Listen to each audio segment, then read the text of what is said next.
not-so-glamorous world of medieval assassins. Those shadowy figures who crept through castle halls and darkened alleys to change history with a blade and a whisper. While Hollywood makes them look cool, the truth is being a medieval assassin seriously sucked. So before you get comfortable, take a moment to like the video and subscribe, but only if you genuinely enjoy what I do here. And let me know in the comments where you're tuning in from and what time it is for you. It's always fascinating to see who's joining us from around the world. Now, dim the lights, maybe turn on a fan for that soft background hum, and let's ease into tonight's journey together. Let's be clear. No one in medieval times woke up and said, "You know what? I'd like to stab a nobleman in the throat for 12 silver coins and the honor of hiding in a barrel for 3 days." Becoming an assassin wasn't a career path. It was more like a last stop on the life went horribly wrong train. Most medieval assassins weren't mysterious loners trained in mountaintop temples. They were desperate peasants, disgraced soldiers, ex-thieves with decent aim, or people so far off society's radar they could kill a man and still not be noticed in the census. If you were well off, you didn't become an assassin. You hired one. If you had a title, land, or even a goat to your name, you were in management. But if you just escaped Data's prison, had a reputation for solving problems, and could sneak into a tavern without being seen, congratulations. Someone somewhere was about to slide a coin purse across the table and whisper a name. And that name wasn't a fun one. You weren't asked to take out Bob, the quiet turnip farmer. It was usually a corrupt baron, a bishop with too much gold, or someone with 12 bodyguards and a moat. The pay tempting, the job horrifying, but by the time someone considered it, they had nothing left to lose. No family, no future, and definitely no dental plan. Plus, let's not forget the absolute lack of job perks. No pension, no glory, no evenings off. You couldn't exactly hang up a shingle that said quiet eliminations by appointment. You just had to stay quiet, move fast, and never ever tell anyone what you did for a living, especially not loudly over ale at the inn. Oh yeah, I'm a traveling carpet seller. The stains a die. So yes, nobody dreamed of being a medieval assassin. They landed there because the world chewed them up and spat them out wearing a hood and holding a rusty dagger. You weren't the hero. You weren't even the villain. You were the footnote that made everyone nervous and probably didn't live to enjoy the coin. Let's burst the first myth wide open. Medieval assassins didn't train under candle light in some hidden monastery with wise mentors and inspirational flute music in the background. There was no montage, no teacher, no pep talk. If you learned anything, it was by not dying the first few times you tried. Most assassins weren't trained professionals. They were desperate amateurs with a decent sense of direction and the ability to climb quietly without sneezing. If you had military experience, great. That meant you knew how to hold a knife properly. If not, well, stabbing someone is fairly intuitive, but escaping afterward with both kidneys still intact, that takes skill or luck, usually just luck. There were no manuals, no guild orientation meetings, no safety briefings. You didn't get taught how to spot a body double or where nobles keep their bedroom exits. You figured it out while hanging from a window sill, wondering if you just crept into the servants' quarters again. Poison. That was trial and error with heavy emphasis on error. Sometimes it worked. Sometimes your target just got mildly dizzy and more suspicious of his soup. Sometimes you drank the wrong cup. There was no medieval poison control hotline. Just hope, herbal guesswork, and a strong stomach. Sure, if you were lucky, and I mean lottery lucky, you might have picked up some skills from thieves or mercenaries. Maybe an older assassin showed you how to walk without squeaking on cobblestones. But mentoring wasn't standard. It was rare and short-lived because assassins don't retire. They disappear. Weapons training, forget it. You weren't carrying a broadsword. You had a dagger you stole off a guard, maybe a garrote if you were feeling fancy, and whatever else fit under your cloak without jingling. So no, you weren't some shadowy martial arts master. You were a guy with calloused hands, quiet footsteps, and a deeply unhealthy relationship with alleyways. Success didn't come from training. It came from survival. You learned how to kill by doing it quickly, sloppily, then vanishing before anyone could sketch your face and tack it to a church door. In short, your education was brutal, practical, and offered zero graduation ceremonies. Just bruises, blood stains, and the creeping realization that you were very much on your own. Let's talk about why you became an assassin in the first place. Coin. Cold, heavy, jangly, deliciously spendable coin. The promise of it is what got you into this. But the reality, you got paid in lies. When someone hires an assassin, they don't want a long-term relationship. They want a one-time service, no paperwork, and ideally no witnesses, including you. They offer you a pouch of silver, half now, half when the job is done. That's if they're feeling generous. But here's the thing. When the job is done is code for after we verify you didn't mess it up or make us look bad or leave a trail that leads back to us or survive long enough to tell anyone about it. So you do the job. You sneak through shadows, risk your life, maybe kill a baron in his sleep. Not pretty, not poetic. And when you return, yes, about that payment, the client fled terribly sorry. Or worse, they try to kill you. A knife to the gut is cheaper than a bonus. And even when you do get paid, it's never quite enough. Not for the risk, not for the blood, not for the 3 days you spent hiding in a haystack with fleas and moral regret. You get a handful of coins, a curt nod, and a reminder. You were never here. Also, fun fact, some contracts were fake. Political traps. You'd be told to assassinate someone dangerous only to find out it was a decoy with guards waiting. Congratulations. You just walked into a sting operation with your name already carved on the gallows. And even when the deal was real, you couldn't exactly go to court and file a complaint. Your Honor, I'd like to sue Lord Edmund for breach of assassin contract. The only court you'd see was the one where you were the exhibit. So you learned to take what you could, demand payment up front, and trust absolutely no one. Not even the greasy little scribe who swore this job would change your life. It did, mostly by shortening it. Being an assassin meant living on broken promises and vanishing before they broke you. So, you've taken the job. You've been lied to about the pay. You're probably going to die. Now let's talk gear. Forget the fantasy novels and sneaky video games. There were no retractable wrist blades, smoke bombs, enchanted daggers, or crossbows that folded neatly into your boot. Your toolkit consisted of whatever you could steal, sharpen, or hide beneath a tattered cloak without clanking. If you were lucky, and I mean found a gold coin in a dead man's shoe, lucky you had a good dagger. Not ornate, not curved like a dragon's tooth. Just sharp, hopefully rust-free, and ideally one that didn't smell like the last guy you stabbed with it. Poison. It existed, sure, but it wasn't as glamorous as a slow drip into a wine goblet. Most medieval poisons were unpredictable, made from plants, minerals, or toad guts. Some worked instantly. Some took hours. Some made your victim vomit for 2 days and then recover. Angrier and now very suspicious of stew. Ropes occasionally useful. You could strangle, climb, or tie something up with one, but you'd better know how to use it fast because nothing kills the mood like trying to wrestle someone while muttering, "Wait," which not goes under again, bows. Effective, yes, if you had one, knew how to shoot it and weren't trying to smuggle it through a palace disguised as a flower arranger.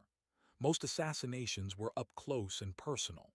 No time for elegant marksmanship, just quick, quiet, and hopefully not messy enough to slip in. And you didn't get backups.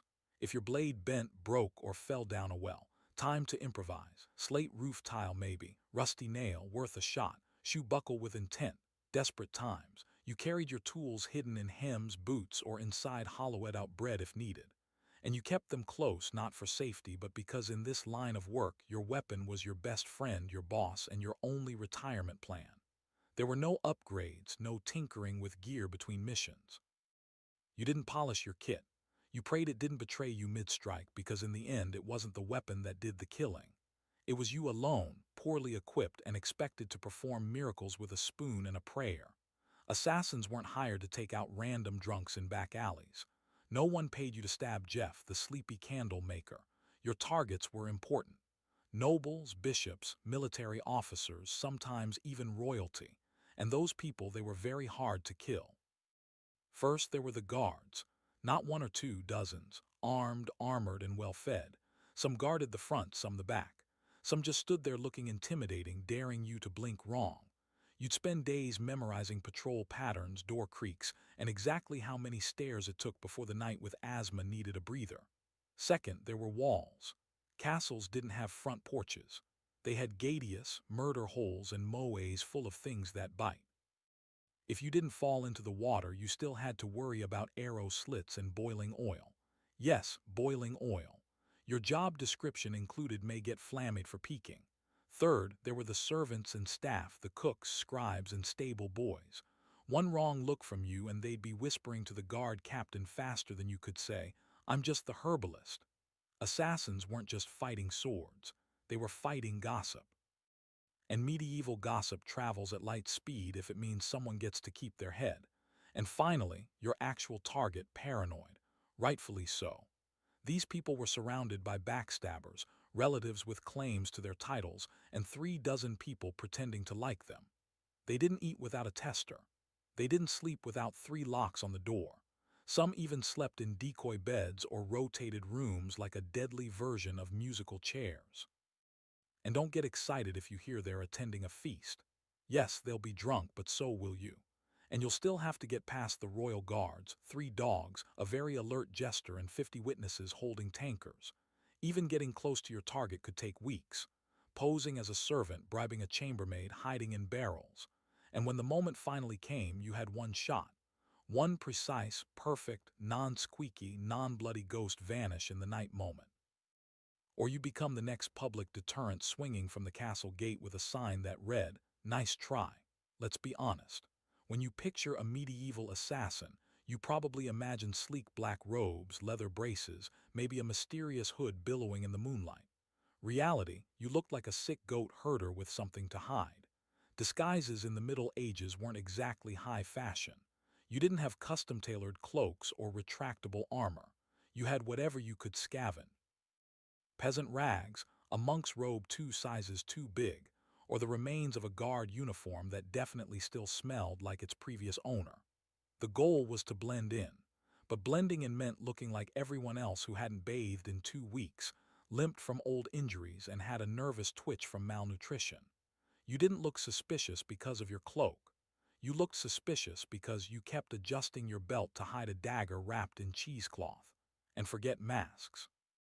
There were no Guy Fawkes options. Most face coverings just made you look like a leper, which was great for avoiding conversation but terrible for entering parties. If anyone asked who you were, you had to think fast. "I'm Brother Tobias. I take care of silent prayer and rooftop maintenance." Even assuming you made it past the guards, noble households weren't full of idiots. Servants noticed unfamiliar faces, especially ones that fumbled chamber pots and couldn't name the cook's cat. You were always one. I've never seen you before, away from being clubbed with a candlestick. And if your disguise did work, congratulations. You now had to stay in character for hours while pretending not to notice all the very stabworthy people wandering by. Also, wigs, they didn't exist.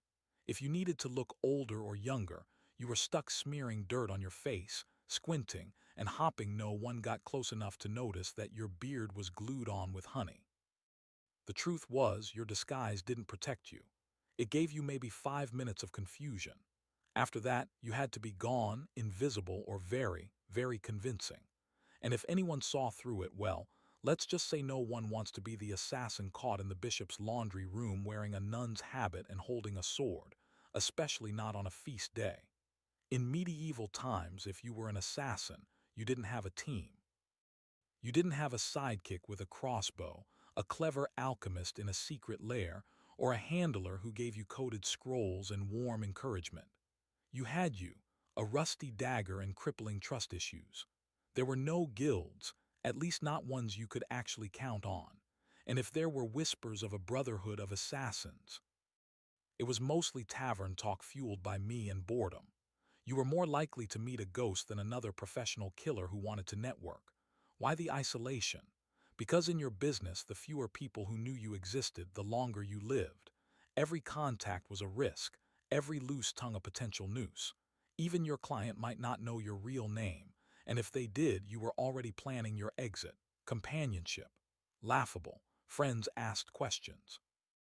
Lovers noticed bruises, blood stains, and why you always slept with a blade under the pillow. You couldn't settle down. You couldn't afford to. One mistake, one person recognizing you in a market, and your whole life turned into a sprint for the nearest sewer grate. Even fellow criminals kept their distance. Thieves and smugglers were sociable. You were that guy who makes people disappear. They feared you, or worse, saw you as a walking liability. No one wanted to share stew with someone whose occupation could attract a mob with torches. And don't expect sympathy. You couldn't tell anyone how hard it was to sleep after silently strangling a corrupt bishop. If you talked about your job, people assumed you were either lying or dangerous, and they weren't wrong. So you kept your secrets, your scars, and your weapons to yourself.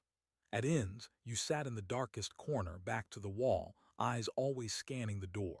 You never drank too much. You never stayed more than a night. You didn't say your name unless someone paid you first, and even then it probably wasn't your real one.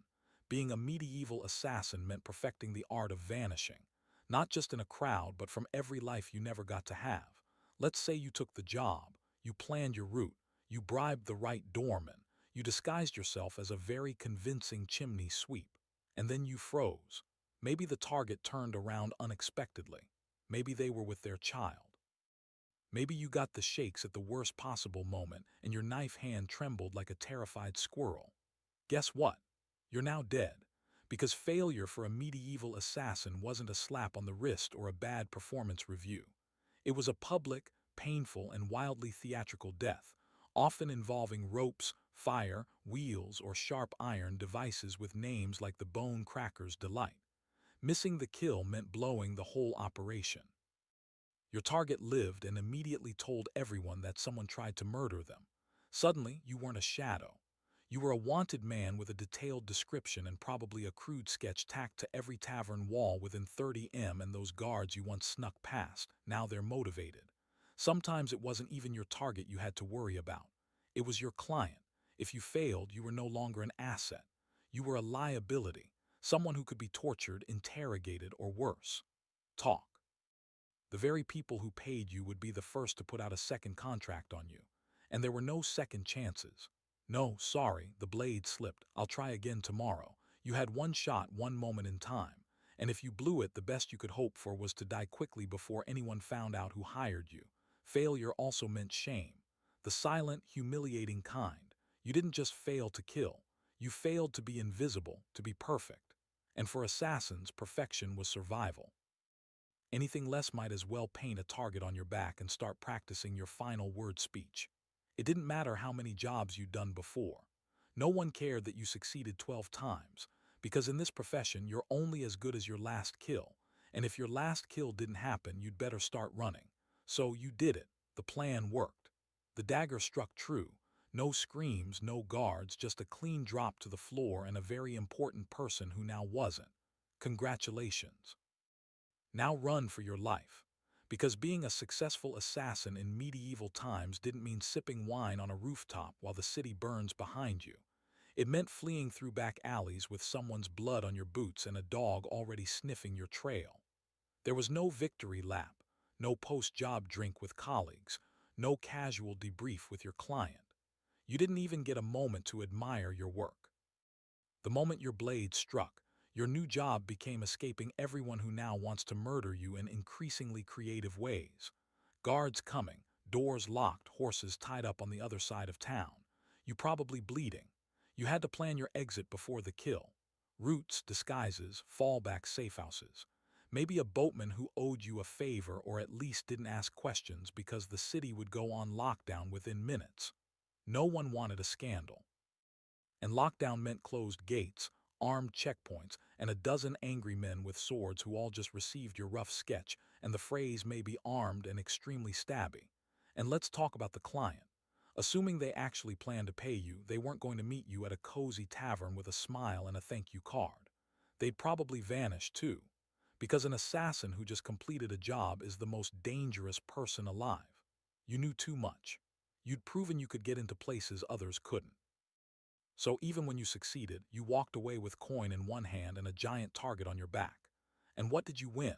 A week of sleeping in hofts, bribing ferry captains, shaving your beard in the dark, and pretending your name was Brother Lucian as you tried to blend in with monks heading east. Because success didn't mean survival. It meant starting the whole game over in a new city under a new name with even more people looking for you this time. So yes, you made the kill. Now run like hell. If being a medieval assassin wasn't already miserable enough, poor, hunted, and sleeping in places that smelled like goat, you also had to deal with the wonderfully creative paranoia of the people around you. Because in the Middle Ages, assassins weren't just feared, they were considered cursed.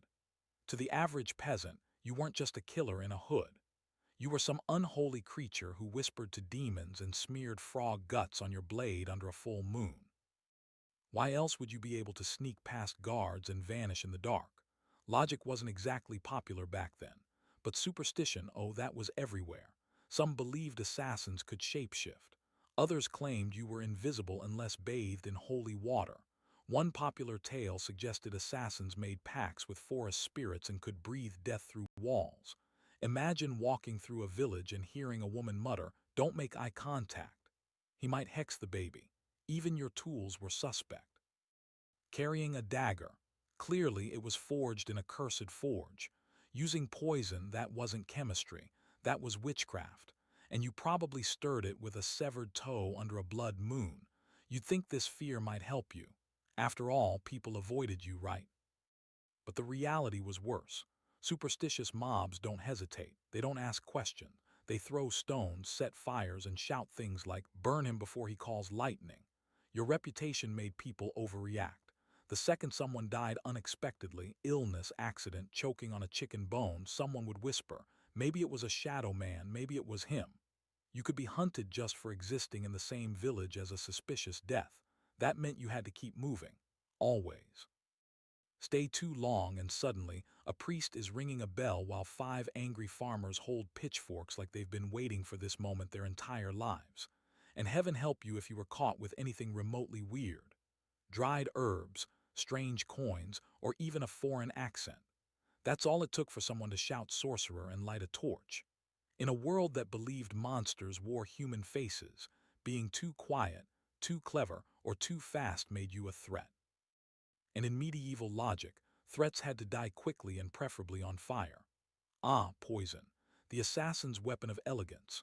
A quiet kill, no mess, no screaming, no steel on bone, just a sip, a stagger, a sigh, and done. That's the theory. In practice, poisoning someone in the Middle Ages was like trying to win a bar fight with herbal tea and a bad attitude. First off, poisons weren't reliable. You didn't have access to purified cyanide or a neat little pill labeled fast-acting doom. You had plants, mushrooms, minerals, maybe the occasional toad. You had to gather, grind, and pray. And even then it might just give the target a stomach ache and a renewed commitment to his anti-sin guard team. There was no scientific measurement. You didn't dose precisely. You eyeballed it. A pinch too little and the noble just vomits and cancels dinner. A pinch too much and you die from exposure before the first course is served. Also, medieval kitchens were chaotic.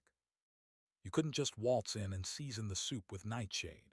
You had to bribe or impersonate a cook, sneak in while no one was watching, or worst of all, try to poison a meal that would go through 3 tasters and a dog. Yes, a dog. And if your victim was a noble, they didn't just eat food. They treated it like a military operation. Meals were tasted, blessed, and sniffed by everyone from the steward to the jester. By the time the food hit their plate, it had passed through more security than a royal wedding. Even assuming you did it, you slipped in the poison.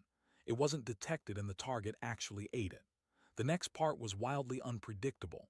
Some poisons took hours, some took days. One minute your mark is laughing at a joke. The next he's clutching his stomach and demanding to see his astrologer. And if they survived, guess who they'd blame? Not the cook, not the taster. You, the quiet man with the herbal knowledge and twitchy eyes. So poisoning wasn't efficient. Was risky, slow, and full of variables, none of them in your favor, and if you were caught, you didn't get a quick death. You got interrogated with tools until you confessed to poisoning everyone from the duke to the dog.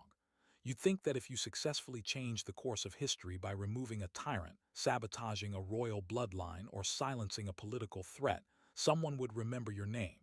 Nope. You were an assassin. That meant your name was never meant to be remembered. At best, you were a rumor.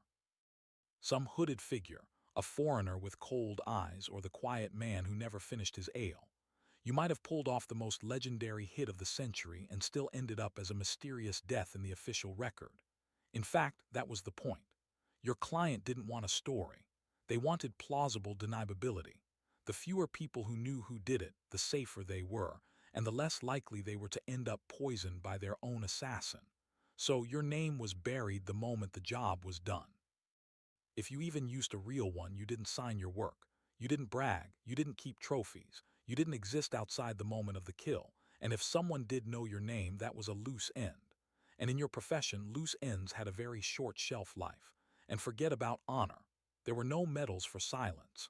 No stone monuments for the man who stopped a war with one dagger in the night. If a noble wanted a statue, they commissioned one for themselves. You got a wooden box, an unmarked grave, or if things went really badly, a head on a spike labeled traitor. Sometimes your name was known only so it could be cursed. You become a whispered warning. Don't cross the king. Remember what happened to Lord Ulrich? Yes. And the man who did it gone like a ghost. That was your legacy. Not fame, not fear, just absence. You weren't supposed to leave a mark. You were supposed to vanish. And if you stuck around long enough to be known, that was a fatal mistake, because in the medieval world, heroes got remembered, assassins got erased. So you survived. You got the job done. You even managed to get paid. A miracle in itself. Now all you have to do is lay low, keep your head down, and trust that your client will honor the deal and protect your identity. Right. Wrong. Because in the world of medieval assassination, there was one rule even more sacred than don't get caught. Never trust anyone, especially the person paying you. Your client, be they a noble, a merchant, or a bishop with ambition and very loose morals, didn't hire you out of respect. They hired you because they needed something awful done, and you were the sharpest tool in the shadows. Once the job was complete, you became a liability. You knew too much. You knew who wanted who dead, when, why, and possibly how much they were willing to pay for it. That made you dangerous, not just to their enemies, but to them. So what did they do? They ghosted you. They denied they ever met you. Or worse, they sent someone else after you to clean up, to tie off the contract with something sharper than ink.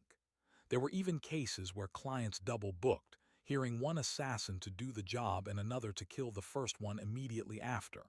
No refunds, just reduced risk. And if you dared try to blackmail a client, threaten to expose them, that was bold. And also your final mistake. Because powerful people in the Middle Ages didn't negotiate with assassins, they crushed them. If your client had a shred of honor, a rare species indeed, you might get paid and left alone. But even then, you'd still have to assume they were watching you from a distance, with someone already sharpening steel and memorizing your walk. You were the secret that couldn't talk, the shadow that couldn't stay. Even success wasn't enough to earn trust, because in their eyes, if you killed once, you could kill again. And no one, not even the person who hired you, wanted to be next. Let's say somehow you beat the odds. You survived the kills, the lies, the poisonings, the betrayals. You outlived your enemies, your employers, and probably your own sense of morality. Now what? You retire? Absolutely not. Because in medieval times, assassins didn't get retirement plans. There were no farewell banquets, no quiet cottages by the sea, no pensions paid in gold coins and grateful whispers. You didn't fade into a peaceful life. You vanished or you died, often both. The problem was simple. You were never safe. Even if you walked away from the job, your past didn't. You had too many secrets in your head, too many names in your memory, and too much blood on your hands. People didn't want you retired. They wanted you forgotten, which usually meant buried. And even if no one came after you, and that's a big if, you had to live with a constant fear that someone might. That a new assassin, young and eager to prove himself, had just received a contract for a shadowy figure who used to be someone dangerous. So you changed your name again. You moved to a village where no one asked questions. You faked a limp, sold herbs, pretended you once worked as a guard. But even then you didn't sleep well. You avoided crowds. You always sat facing the door. You kept your dagger under the floorboard next to the pouch of coins you never touched, because it still smelled like the man you earned it from. And you couldn't trust yourself either. Years of silent killings and quick escapes did something to your brain. Every knock on the door made you flinch. Every stranger on the road might recognize you. You stopped dreaming because dreaming was dangerous. You couldn't love. You couldn't relax. You couldn't laugh too loud. You lived like a ghost, pretending to be a man. The truth was there was no endgame for a medieval assassin, just a slow, cold fade into obscurity, always moving, always watching until one day you slipped into the dark and no one noticed. And maybe that was the best you could hope for. By now, you've probably figured it out. Being a medieval assassin wasn't darkly romantic. It wasn't noble. It wasn't even all that profitable. It was a grim, thankless, short-lived career wrapped in blood-stained linen and followed by a crowd of people who wanted you dead. You wouldn't last, not a week, maybe not even a day, because you'd start with the wrong assumptions. That you'd be sleek in control, a whisper in the dark. But what you'd really be is cold, hungry, and one bad guess away from the noose. You'd slip into town, cloak pulled tight, ready for action, only to discover that your target moved locations. The guards are drunk but trigger-happy. And the stable boy you paid for information just sold you out for a mug of ale and a piece of bread. You'd freeze at the wrong time, stab the wrong guy, get spotted by someone's maid who once saw your face near the chapel, and suddenly you're not a shadow, you're the problem. Then what? You run. But you're not used to medieval terrain. The mud, the uneven cobblestones, the absolutely insane number of loose chickens in the street. You slip, fall, get tackled by a guard named Thomas who just got dumped and is looking for an outlet. And let's say you survive that. Then you deal with the aftermath. No allies, no honor, and no future. Just whispers, suspicion, and the growing realization that even if you succeed, the best you can hope for is to die old and alone, hiding behind a false name in a village that still believes in fairies. So no, you wouldn't last. And frankly, you shouldn't try, because the assassin's life wasn't cool. It was a cruel machine that chewed people up and spat out nothing but shadows. It offered power without peace and purpose without a place in the world. You didn't make history. You erased yourself from it. And the only thing waiting for you at the end was silence. A silence no one would question, because no one even remembered you were there in the first place. Before she was the feared queen of Macedonia, Olympus was known as Myrtle, a Melian princess from the rugged tribal lands of Epirus. Her people claimed descent from Achilles himself, and whether or not the blood of heroes truly ran in her veins, one thing was certain. This was not a woman born for the sidelines of history. From a young age, Myrtle was steeped in mystery and ritual. Her upbringing was shaped not just by politics, but by prophecy, ecstatic rites, and a reverence for the ancient gods. She wasn't the type of princess who smiled and embroidered tapestries. No, she was drawn to serpents, omens, and the frenzied ceremonies of the cult of Dionysus, where women danced barefoot in the moonlight and called upon the divine in states of trance. Her connection to the gods wasn't performative. It was personal. She didn't merely worship, she embodied. According to ancient sources, likely written by men both terrified and enthralled, she kept sacred snakes in her chambers and even allowed them to coil beside her in bed. Whether this was a literal fact or the kind of slander that powerful women attract like flies, we'll never know. But it stuck. To her allies, it made her divine. To her enemies, it made her dangerous. Her real power began not in a battlefield or throne room, but in the uneasy flicker of torch light, among the whispers of priestesses and the curling bodies of serpents. She wasn't just a princess. She was a living oracle, a woman touched by something older than politics and colder than steel. So when Philip II of Macedon, brutal, brilliant, and famously horny, arrived at the island of Samothrace for a religious initiation, he didn't just meet a beautiful princess. He met a mystery he couldn't resist. Their marriage wasn't just a political alliance. It was a collision of prophecy and power. And from the very beginning, it was full of omens. Some said lightning struck the sky on their wedding night. Others claimed Olympias dreamed of a thunderbolt entering her womb. All of it would become legend. But one thing is certain.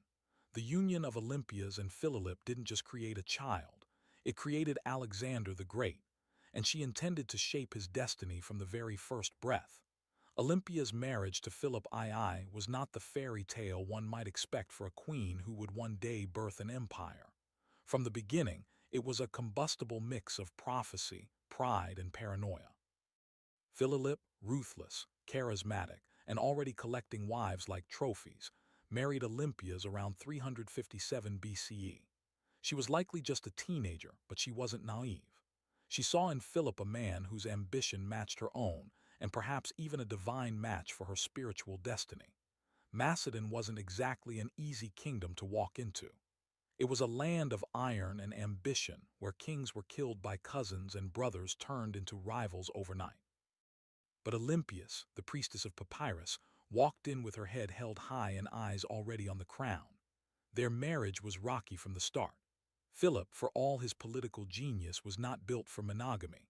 He would go on to marry multiple women, often for alliances, always for power. But Olympias wasn't one to sit quietly in the shadows. She held her own court, maintained her own alliances, and was known to turn to oracles and rites to divine her future, and perhaps Philip's fate. Then came the birth of Alexander. Even that was wrapped in celestial drama. Legends say Olympus dreamed that a thunderbolt struck her womb, and that flames danced around her child without burning him. Philip reportedly had a vision of sealing his wife's womb with a lion. Yes, a literal lion. Whether they believed these visions or invented them, they certainly acted as if Alexander was destined to rule not just a kingdom but the world. But even as the child was celebrated, cracks in the royal marriage deepened. Olympus resented Philip's other wives, especially his Macedonian bride Cleopatra Eurydice, whom he married later in life. This was more than a domestic issue, it was a threat. Cleopatra was Macedonian-born, and any son she bore would be purer in the eyes of the local nobility, a direct threat to Alexander's future. Olympia saw it clearly. The palace wasn't just a home, it was a battlefield. And she would use every snake, dream, ritual, and whisper she had to make sure her son wasn't just remembered but crowned. She was no longer Myrtle. She was Olympus now, and no one would take her son's throne without facing her wrath. By the time Alexander was a teenager, the Macedonian palace in Pella had become a war zone of veiled insults, political maneuvering, and bitter rivalries. Olympus wasn't just fighting for influence. She was fighting for survival. She knew that the court was filled with snakes, but she was the one who taught them how to bite. Philip II had begun to distance himself from her. He was campaigning more, drinking more, and perhaps worst of all, listening more to his Macedonian advisors. The final blow came when he married a young noble woman named Cleopatra Eurydice, not to be confused with the Cleopatra of Egypt. This Cleopatra was Macedonian-born, and her uncle Attalus was one of Philip's top generals. To Olympias, it wasn't just betrayal, it was a declaration of war. The marriage ceremony was a disaster. At the feast, Attalus drunkenly mocked Olympus and Alexander, calling into question the legitimacy of Alexander's birth. Was he really Philip's son, or was he the child of a god, as Olympus liked to claim? It was meant as an insult, but Olympia seized the myth. Let them whisper. Let them believe her son was touched by Zeus. It made him untouchable. Alexander stormed out of the feast. Olympia left Macedon entirely, retreating to Epirus. But her exile was not defeat, it was strategy. In her homeland, she was still royalty. She could gather support, whisper in ears, and watch as Philip's palace began to rot from within. She didn't need to be physically present to be dangerous. Then came the shock wave. Philip was assassinated at his daughter's wedding just as he was about to invade Persia. Just as he was on the verge of crowning himself not just king of Macedon but potential emperor of the known world. The question that echoed through every marble corridor and torch-lit hall was the same. Who did it? Was it Porcinius, the jilted bodyguard who carried out the act? Was it the result of court intrigue? Was it Alexander himself? Or whisper it softly, was it Olympus? No one could prove it. No one dared, but many believed it. After all, within days, Cleopatra Eurydice and her newborn child were dead, murdered, some say, by Olympus herself. The serpent had returned to the palace, and now nothing stood between her son and the throne. With Philip dead and Macedon in mourning or confusion, Olympias made her move. While others scrambled to understand the chaos, she acted swiftly, brutally, decisively. First, Cleopatra Eurydice, the young Macedonian queen and rival wife, was eliminated. According to chilling accounts, Olympus didn't just have her killed. She made her death symbolic, public, humiliating. Some say Cleopatra was forced to hang herself after watching her infant daughter be murdered. Others claim Olympus had the child thrown onto a funeral pea. What's agreed upon is this: no mercy was shown. Olympia understood what many mothers in ancient courts refused to accept. In a royal palace, mercy is a liability. A rival child, no matter how small, is a future war. And Olympias was done playing defense. With Cleopatra and her bloodline erased, she could turn her attention to securing Alexander's throne. Her teenage son, bold, brilliant, already trained by Aristotle, was declared king without serious opposition. But don't be fooled. It wasn't just his charisma or his father's legacy that made it possible. It was Olympus. She knew which generals to threaten, which nobles to flatter, and which enemies to quietly remove. She wasn't just protecting her son's rise, she was engineering it. Alexander himself didn't always approve. He reportedly disapproved of the violence against Cleopatra's family. But he also didn't stop it because deep down he knew what Olympias had always known. Power demands blood. And in Macedon, bloodlines were both a blessing and a curse. With her son now king, Olympias began to recede slightly from public life. But this was no retirement. She simply shifted from open strikes to whispered influence. As Alexander prepared to launch his conquest of Persia, she remained behind not as a passive queen mother but as the spiritual guardian of his destiny. She sent him sacred relics, consulted oracles, and performed rituals on his behalf. To Olympus, her son's mission wasn't just military, it was divine. Alexander wasn't going to war. He was fulfilling prophecy. And as long as she drew breath, no rival Macedonian, Persian, or otherwise would derail that divine plan. She had crowned her son. She had cleansed the palace. Now she would guard his empire, from behind the curtain with teeth bared. As Alexander marched east to conquer the known world, Olympus remained behind in Macedon. A queen without a throne but not without power. Her official title was Queen Mother. But make no mistake, she ruled in all but name. Though regency was technically handed to Antipater, one of Alexander's trusted generals, Olympus refused to be sidelined. She wrote letters to her son, constantly advising, warning, sometimes chastising him. These weren't the sweet letters of a doting mother. They were political briefings laced with oracles and venom. And Alexander, thousands of miles away, read every word. She reminded him who his true enemies were. She questioned the loyalty of his companions. She criticized his fascination with Persian customs, his choice of wives, and his flirtation with calling himself a god. No one else dared say these things to him, but Olympias was never afraid to speak as a mother or a priestess of divine will. Back in Macedon, Antipater grew increasingly resentful. Olympia undermined him at every turn. She used her status, her religious authority, and her family ties to stir opposition against him. She had influence in Epirus, in Thessaly, and among the aristocracy. She could spread rumors like wildfire, and with Olympus, a whisper could be deadlier than a sword. Meanwhile, her letters to Alexander became more urgent. She warned him of Antipater's ambition, painting him as a second Philip, ready to betray and usurp. Whether she truly believed it or simply feared losing her grip, she kept pressing her son to act. Alexander, however, hesitated. He needed Antipater to keep order in Greece while he fought in Asia, and so the rift between mother and general widened. Olympia watched. She waited. But beneath her religious robes and maternal concern, she was growing impatient.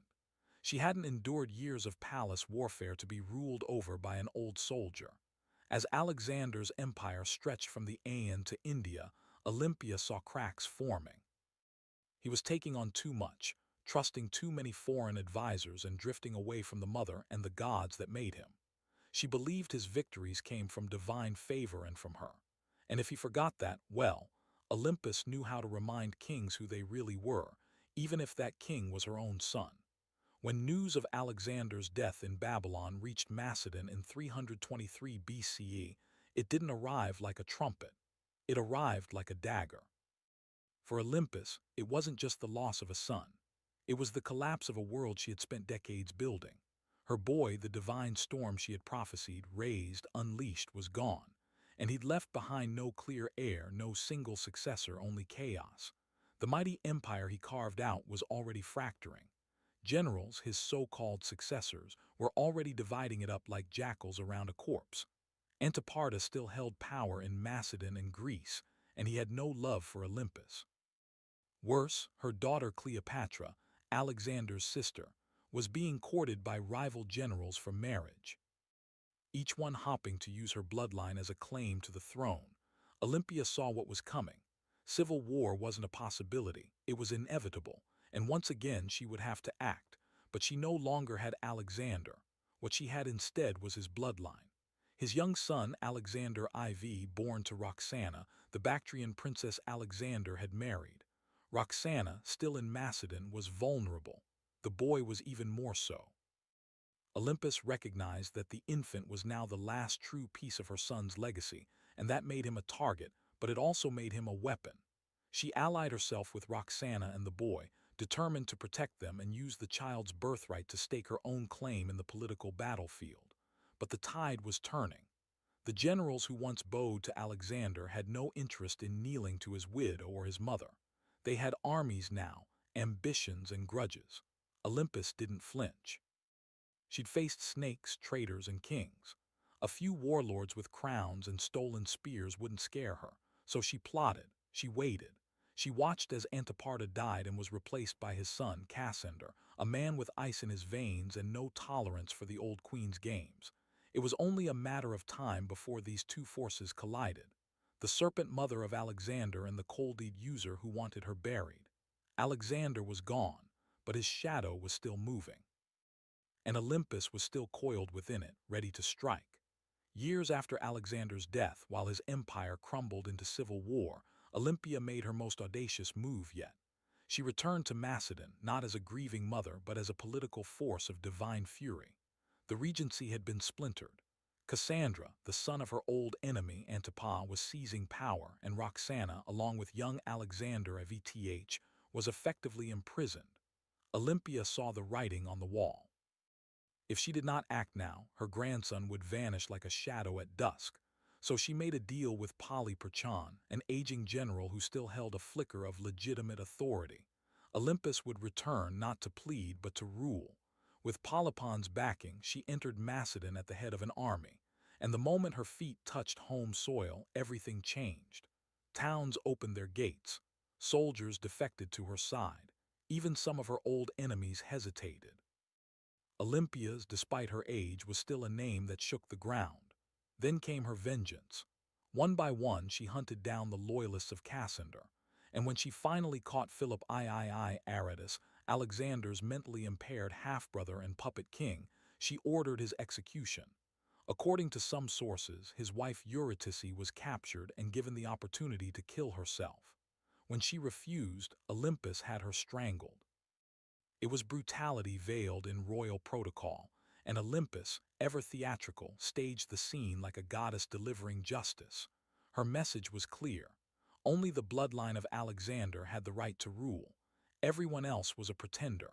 For a brief, burning moment, Olympia held the kingdom in her grip. She had restored the dynasty. She had avenged betrayals. She had reminded Macedon what royal power looked like when wielded by a woman with nothing left to lose. But power in Macedon was like fire in dry grass, and Cassander was still out there calculating, biding his time. He returned with a vengeance. His army outnumbered hers, his resources deeper, his cruelty colder. Her allies began to abandon her. Polyporin lost influence. The tide turned. Olympus, now isolated in the fortress of Pydna, watched as her enemies closed in. She had lit the match. Macedon had burned, and now the smoke was thick and her enemies were at the gates. Olympus, once the most feared woman in the ancient world, now found herself besieged in the coastal fortress of Pydna, alone, cut off, surrounded by the army of Cassandra, who had come to finish what his father had started. But Olympias didn't beg. She didn't plead. For nearly a year she endured the siege like a statue carved from divine wrath. Food ran short. Disease crept in. Allies vanished. Yet within the fortress walls, she maintained the same unshakable presence that had once shaken kings. To the very end, she carried herself not as a prisoner but as the mother of a god. Cassandra, ever cautious, hesitated. He knew killing Olympus was dangerous. Even now, she carried a myth around her like armor. She was still the mother of Alexander the Great. To strike her down might seem like blasphemy, so he offered her safety. Surrender, he said, and her life would be spared. Olympia knew better.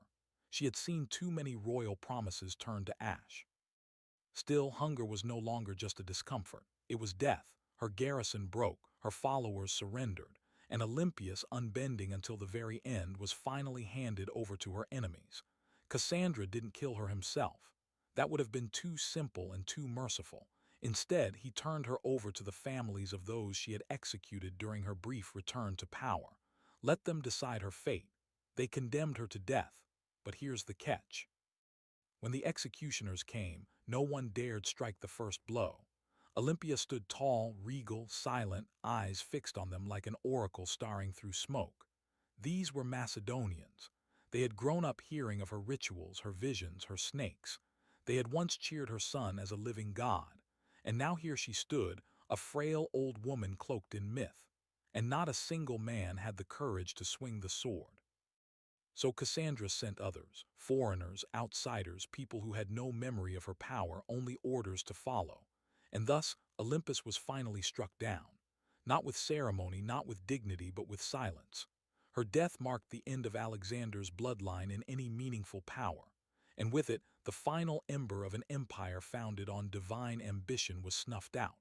But even in death, Olympus left behind a shadow. And history would never forget the Serpent Queen.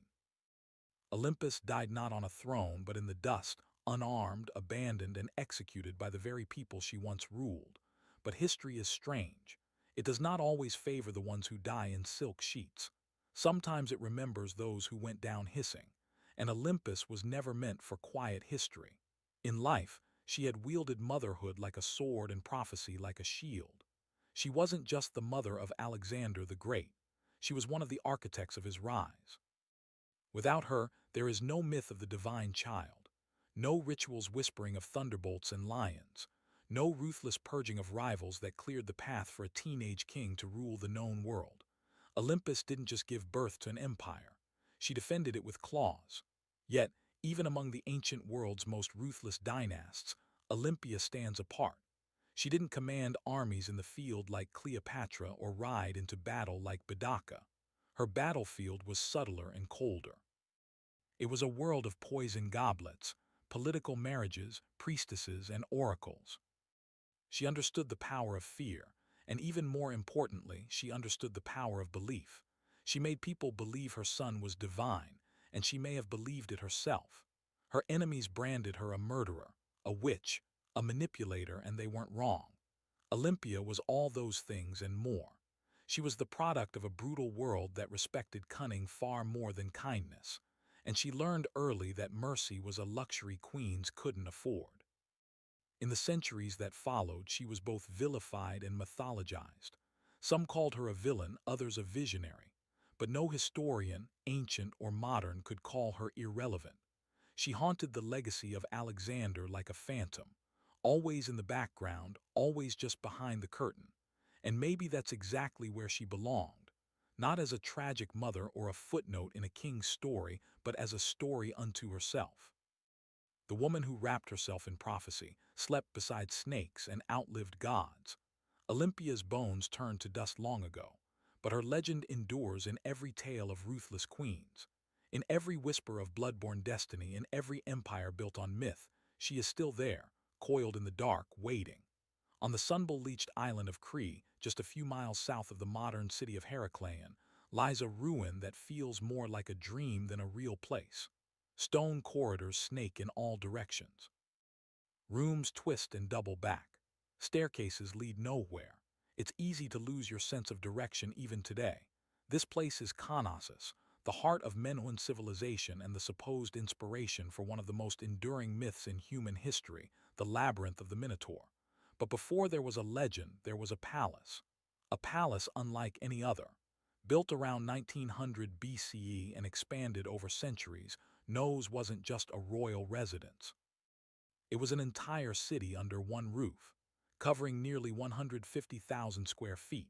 It featured over 1,000 rooms, light wells, storage magazines, shrines, workshops, and what may have been the first flushing toilets in history.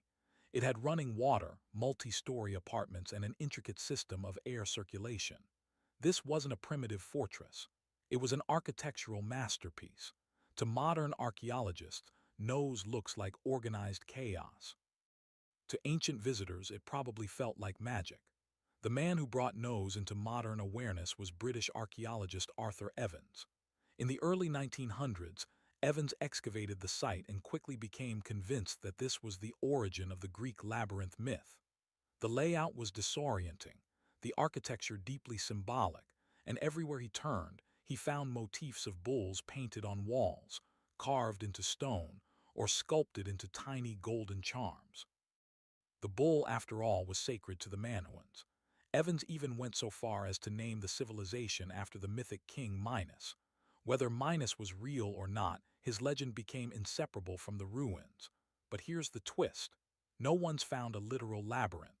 No underground maze, no prison chambers, no half-man monster. What we have instead is something far more mysterious. A city designed in loops, wings, and layers, deliberately difficult to navigate. And the deeper you go, the more the lines between history and mythology blur. So the question remains, was the Minotaur born from these walls, or was the palace itself the monster? Nose may not give up its answers easily, but it's very good at making us ask the right questions. The myth is as famous as the ruin, a monstrous half-man, half-bull trapped in a labyrinth so complex that no one who entered ever found their way out. Only Theseus, the Athenian hero, managed to kill the beast and escape thanks to a ball of thread and the cunning of Princess Ariadne. But where did this story come from? And why a labyrinth? The earliest versions of the myth speak of King Minos, the powerful ruler of Crete, who demanded tribute from Athens in the form of 7 boys and 7 girls each year. These unfortunate souls were fed to the Minotaur, a creature born from divine punishment and shame. The Minotaur, locked in an underground maze, symbolized the dark underbelly of power, something savage hidden behind grandeur. To ancient Greeks, Crete had long been a land of wealth, mystery, and fear. Its seafaring people, the Manoans, were seen as both elegant and alien. Their rituals involved bull-aping, their artwork depicted strange gods, and their palaces were unlike anything on the mainland. To a visiting Greek from 1000 BCE, Nos might have felt like another world.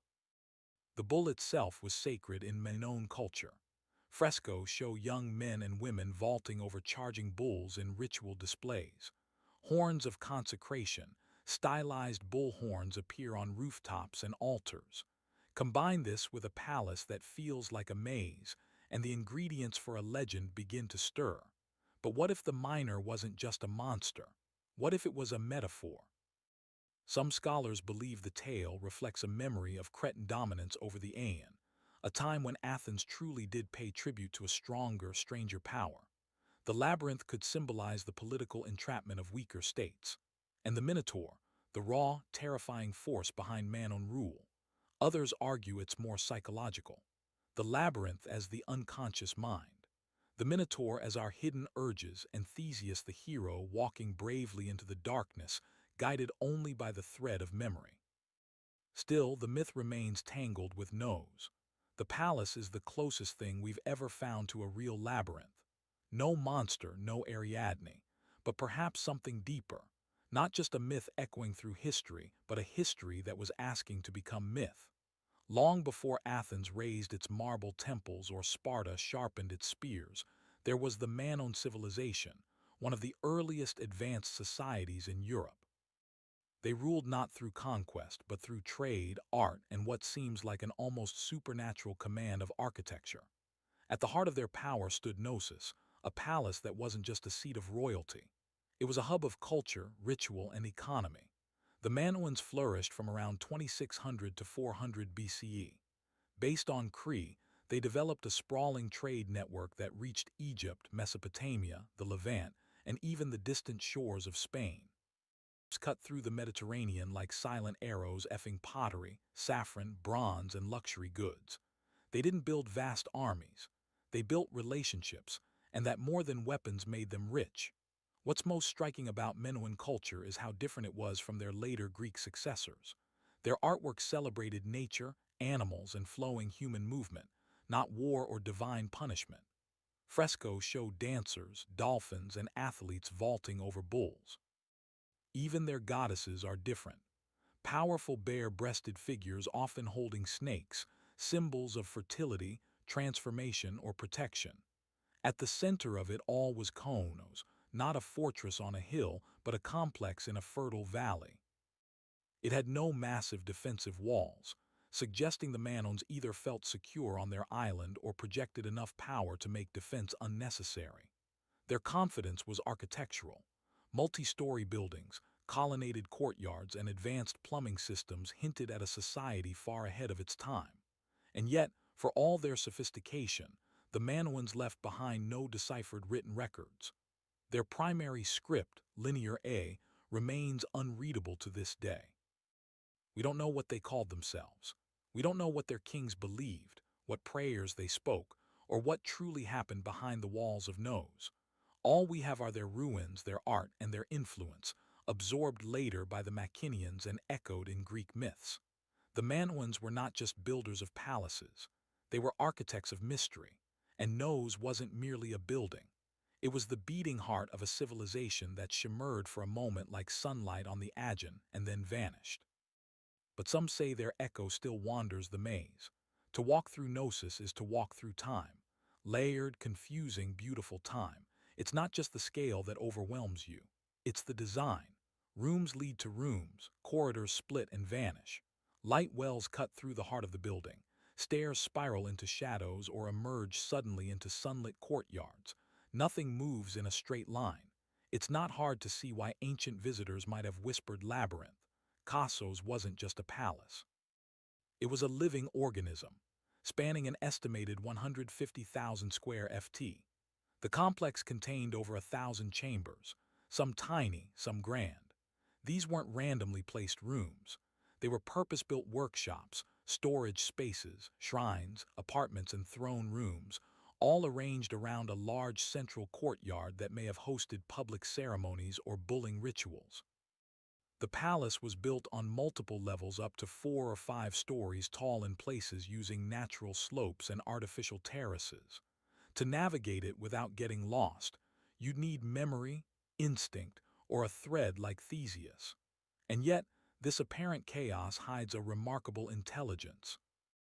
The Manoans mastered passive ventilation, cooling rooms through air shafts and open stairwells. They funneled rainwater through clay pipes and had toilets that flushed long before Rome made it fashionable. One of the most iconic areas is the so-called throne room, named for the alabaster chair built into the wall flanked by benches. Around it are frescoes of griffins, mythical guardians. Was this the seat of a priest-king? A goddess's chamber, a sacred court? No one knows for certain. And the walls, they speak in color. Vibrant frescoes show dolphins swimming above bathtubs, women in elegant flounced skirts with bare chests, youths leaping bulls midair. The art wasn't just decoration, it was identity, fluid, natural, deeply connected to earth and sea. Still, the deeper you go, the more Nose begins to disorient. Some parts seem intentionally complex, like they were designed to confuse. Maybe that's the root of the labyrinth legend. Not a prison for monsters, but a palace that felt alive. A building that invited awe, ritual, and just a touch of fear. No locked doors, no mythical beasts. Just a place built to make you question where you were and what was waiting around the next corner. Nose wasn't just an administrative center or royal residence. It was a place of worship, an architectural expression of the Manon soul, steeped in ritual, myth, and divine mystery. Unlike later Greek temples, there are no towering columns to Zeus or marble shrines to Athena. Instead, the spiritual world of Knossos is more subtle, woven into the fabric of the building itself. Shrines hide in corners. Pillars rise like sacred sentinels. Horns stylized, carved, symbolic appear on rooftops and altars. Everywhere you look, the bull motif dominates, suggesting a powerful connection between worship, the natural world, and this revered animal. The Manons didn't seem to fear the bull. They celebrated it. The famous bull leaping fresco in Nose isn't just athletic art. It may depict a religious rite. Young men and women vaulting over a charging bull, locked in a dance of danger and grace. It wasn't sport. It was sacred theater, possibly an offering to the gods or a symbolic triumph over chaos. Then there are the snake goddesses discovered in storerooms beneath the palace. The snake goddess figurines are among the most iconic man-owned artifacts. Bare-breasted, arms raised, with serpents coiled in their hands or around their bodies, these figures radiate power. They are not submissive idols. They are guardians of the household, fertility and perhaps life itself. To the Manons, snakes symbolized renewal, rebirth, and mystery, creatures of both earth and underworld. The rooms where these objects were found hint at household shrines or ritual spaces, quiet, sacred corners hidden among the palac's bustling heart. Combined with the fresco, the horns, the altars, and the labyrinthine corridors, the entire complex begins to feel like a ritual machine, a structure built not just for living, but for connecting with the divine. There is no centralized temple at Nose because the palace itself was a temple. Its layout, art, and design were all part of a spiritual worldview where boundaries between sacred and secular didn't exist. This was a place where myth was architecture, where a corridor could become a passage to the gods, and where every echo in the stone chambers may have once been a whispered prayer. Nose didn't just house people, it housed gods. For centuries, Nose stood as a beacon of prosperity, innovation, and cultural sophistication. But then something happened, something sudden, something no one can fully explain. By around 1400 BCE, the palace was abandoned, the fresco left to fade, and the man-owned civilization that once ruled the seas had vanished like mist over the Aeon. So what happened? Theories abound. Some point to nature.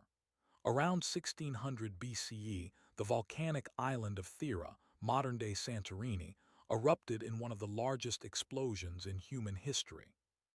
The blast was so massive it likely caused tsunamis that battered its northern coast, devastating ports and farmland.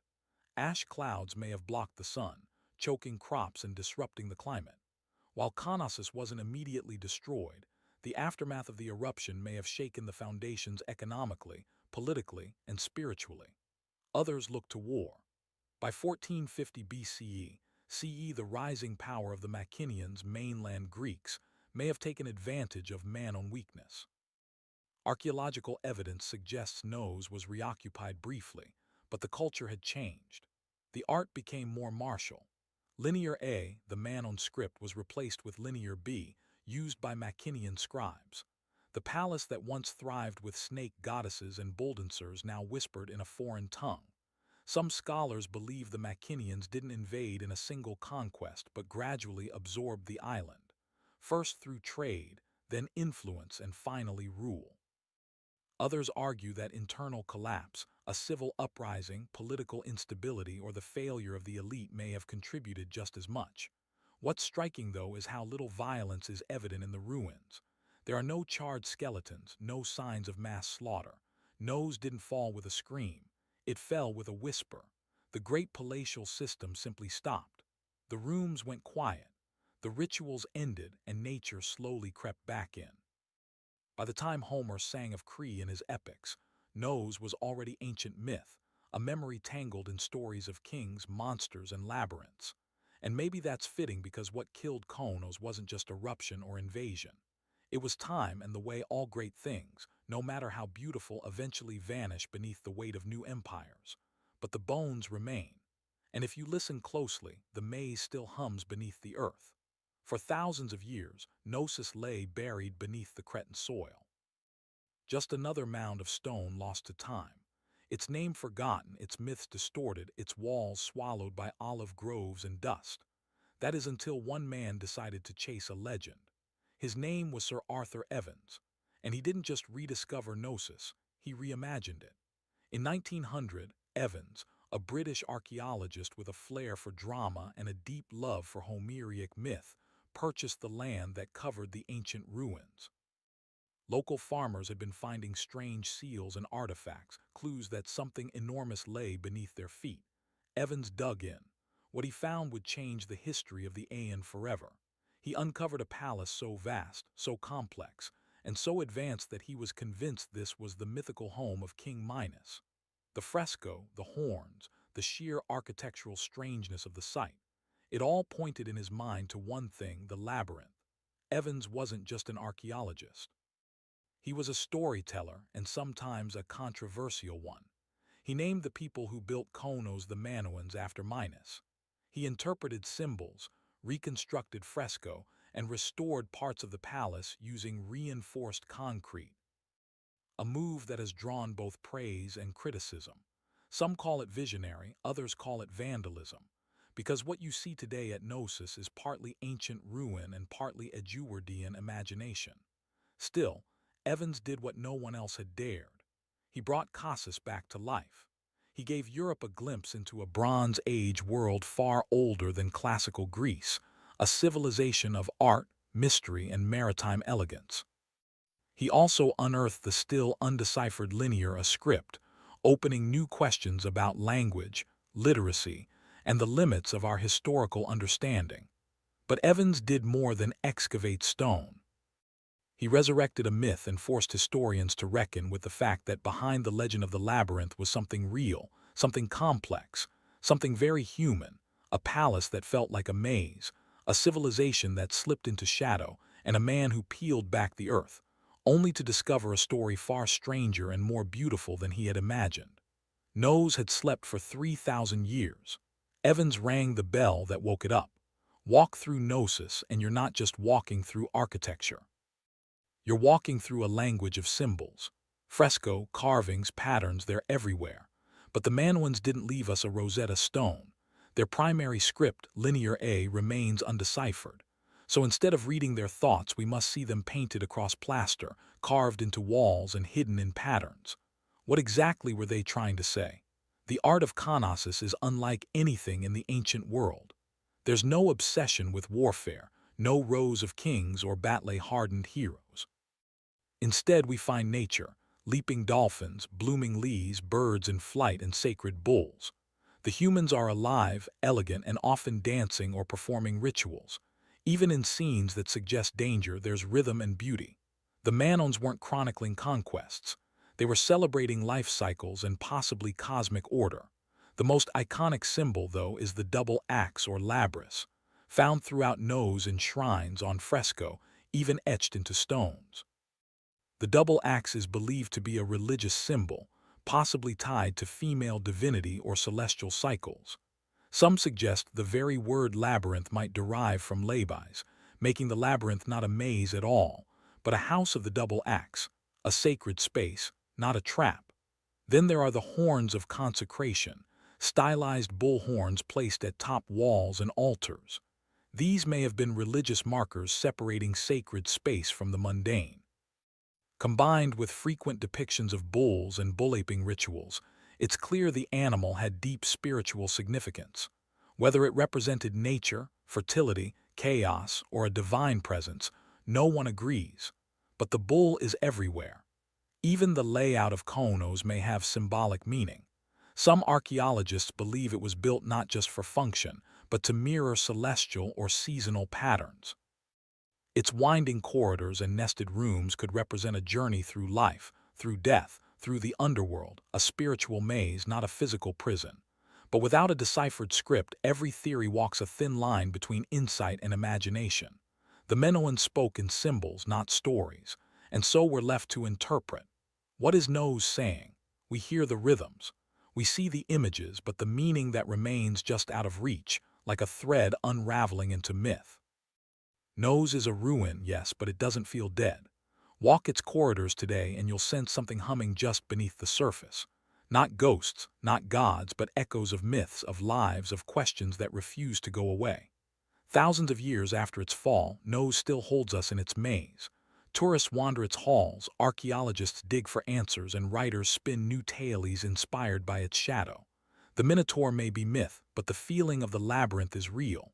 We don't know who ruled Nose. We don't know the names of its kings, queens, or priests. We don't know the prayers they whispered or the laws they lived by. But we know they loved beauty. We know they worshipped nature. We know they understood balance between architecture and art, between ritual and reality. And we know they were the first. Before the Parthenon, before Rome, before the Hebrew temples or the Persian palaces, there was Knossos, a palace that was also a city that was also a temple that may have also been a story. Because perhaps that's what the labyrinth really is. Not a prison, not a puzzle, but a narrative carved in stone, a myth in architectural form. The legend of the Minotaur didn't arise from nothing. It came from this place, from the confusion of its corridors, the reverence of its bull rituals, and the awe it inspired in generations who tried to make sense of it. The Greeks turned it into a story. We turned it into archaeology. But at its core, nose has always been both. Today we can walk its ruins in broad daylight. We can take photos, draw maps, and even reconstruct its fresco. But the mystery hasn't vanished. The line between fact and legend still shimmers like heat over stone. Maybe that's why Gnosis endures, because it doesn't give us all the answers.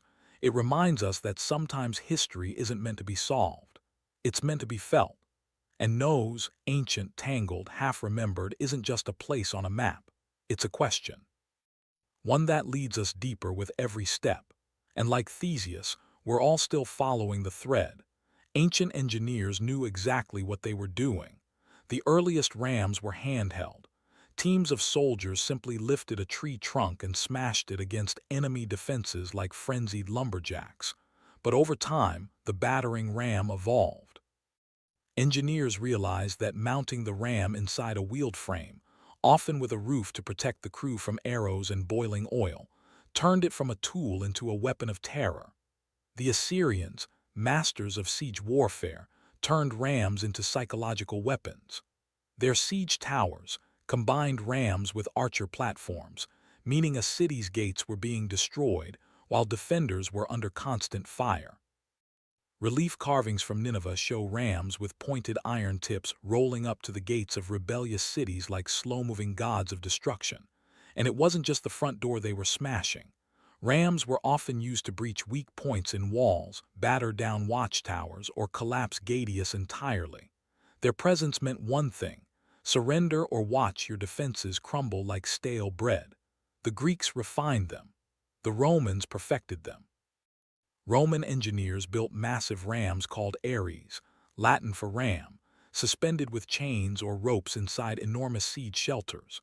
Some were so big they needed dozens of men to operate, and the rhythm of their swinging beam was said to sound like thunder rolling across stone. And yet, for all their brute force, battering rams required serious teamwork. Operators had to keep the ram swinging in sync while also defending it from burning missiles, stones, and all manner of foul substances hurled from above. A stalled ram was a dead ram. Still, when a battering ram got going, really going, it was unstoppable. Wooden muscle versus human masonry. It was ancient physics, weaponized, and it was only the beginning of how engineers would make walls weep. If the battering ram was the brute, the catapult was the tactician. Where rams smashed close up, catapults attacked from a distance, launching not just stones but psychological dread.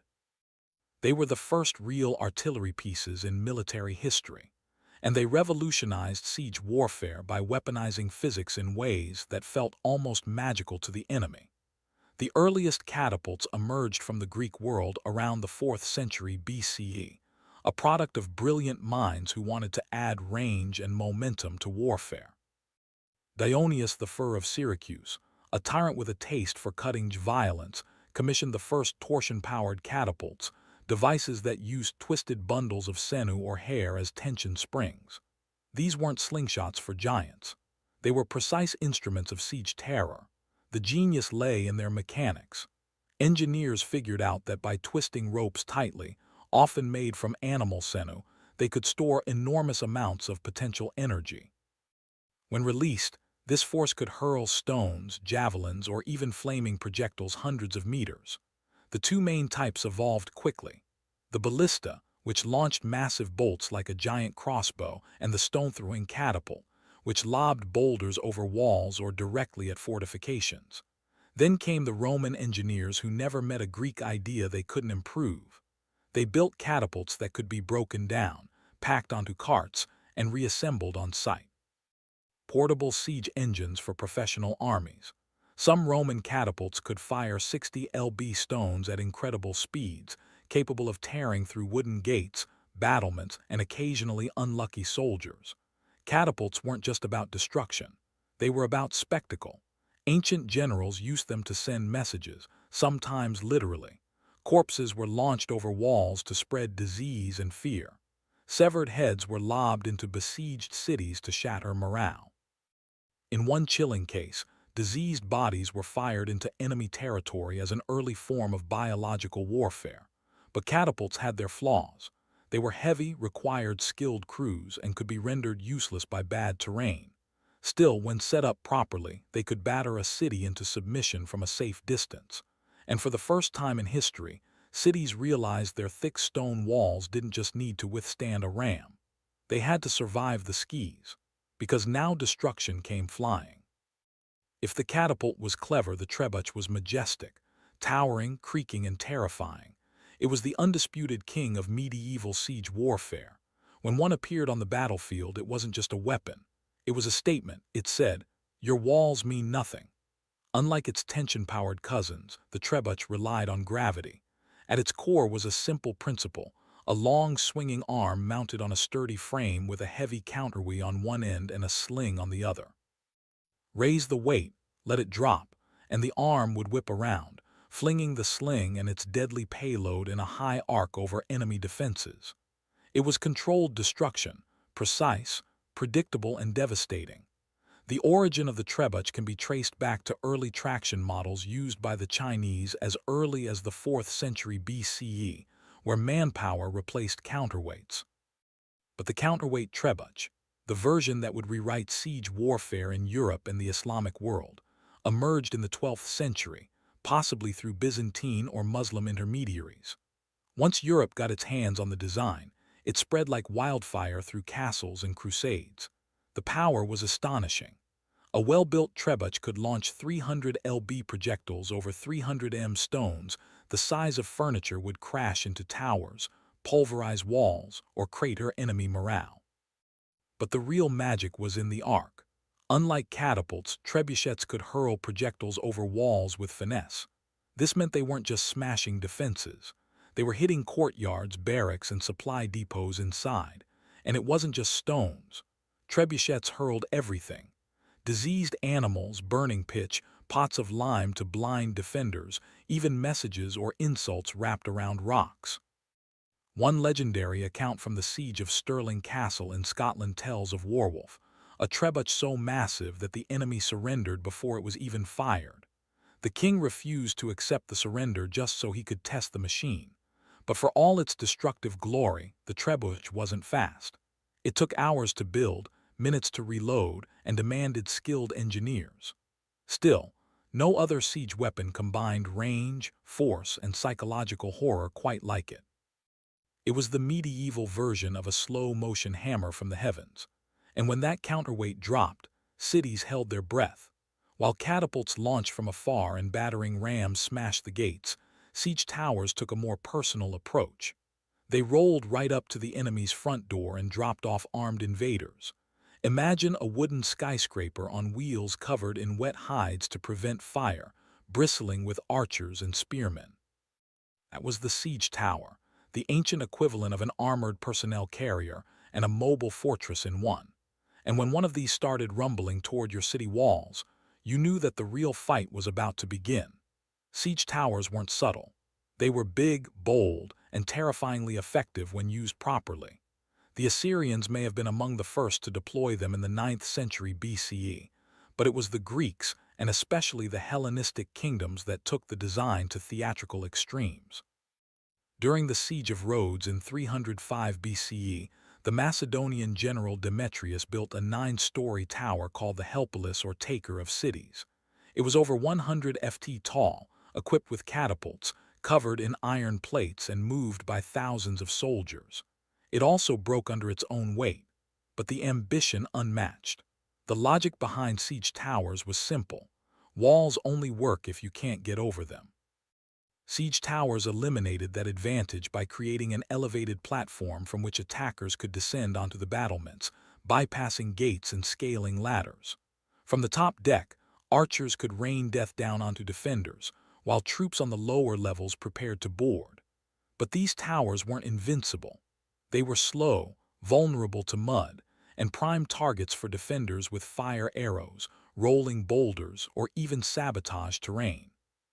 Smart defenders would dig ditches, flood moways, or build secondary inner walls, known as counter-scarp defenses, just to stop a tower's approach. Still, when they worked spectacularly. A breach in the wall was one thing, but having your own rampart suddenly crowded with enemy soldiers, that was chaos. Siege towers transformed the battlefield from a horizontal contest of strength to a vertical race for survival. They made height an asset and a liability, and once the gangplank dropped from a siege tower to the city walls, there was no turning back. It was time for hand-to-hand hell. While rams smashed and trebuchets soared, some of the most devastating siege tactics happened silently underground. Siege tunneling or sapping was the dark art of defeating a city by removing the ground it stood on. Literally, the idea was ancient and horrifyingly effective. Dig beneath the enemy's wall, prop it up with wooden supports, then set those supports on fire. When the timbers burned away, the tunnel collapsed, taking the foundation of the wall with it. One moment, your city stood strong. The next, a massive section of the outer wall crumbled like stale bread. This method didn't look glorious. There were no grand engines or thunderous launches, but tunneling was the slow, invisible killer of fortress warfare. The Assyrians practiced early versions of it, but the technique reached full maturity with the Greeks, Persians, and later medieval European armies. During the siege of Plataea in 429 BCE, the Spartans attempted tunneling beneath the walls, only for the defenders to dig counter-tunnels and intercept them mid-dig, turning the soil into a knife-fight nightmare. This defensive tactic became known as countermining, and it added an eerie element to siege warfare. Imagine soldiers digging in pitch black, hundreds of feet beneath the earth, listening for the sound of enemy picks. The moment they heard tapping, they'd race to intercept, often resulting in violent, claustrophobic skirmishes fought by torchlight with knives and shovels. There was no glory in it, just terror, suffocation, and dirt. But when undermining worked, the results were catastrophic. One of the most infamous examples came in 1212 during the siege of Rochester Castle in England. King John's forces tunneled beneath the southern wall, packed the mine with pig fat, and set it ablaze. The supports collapsed, bringing down the entire tower above. The defenders were stunned, and soon after surrendered. By the 13th century, siege engineers became specialists in identifying weak foundations, measuring the soil's behavior, and planning collapses with terrifying precision. They were geologists and demolitionists rolled into one. And though tunneling required time, labor, and a bit of madness, it proved one truth about siege warfare. If you couldn't go over the wall and you couldn't go through it, you could always take it down from below. Not all the drama of siege warfare came from the attackers. For every ram built or tower rolled forward, defenders had their own deadly tricks. And sometimes those tricks were hot. Let's start with the most terrifying of them all. Greek fire. Developed by the Byzantine around the 7th century CE. Greek fire was a mysterious napalm-like substance that could stick to ships, walls, and flesh and kept burning even on water. Sprayed from siphons or hurled in clay pots, it created scenes of pure chaos. To this day, no one knows exactly how it was made. The formula was so secret that it died with the empire, but its effects legendary. Entire fleets were reduced to flaming skeletons within minutes. And that was just the start. In more low-tech defenses, boiling liquids were the go-to weapons of choice. Boiling water, oil, or sand would be poured from murder holes, those quaint openings in the ceilings of gateways or towers directly onto invaders below. Oil was especially feared. Unlike water, it clung to skin, soaking into clothes and armor before being set alight. Imagine climbing a siege ladder only to be greeted with fire you could never put out.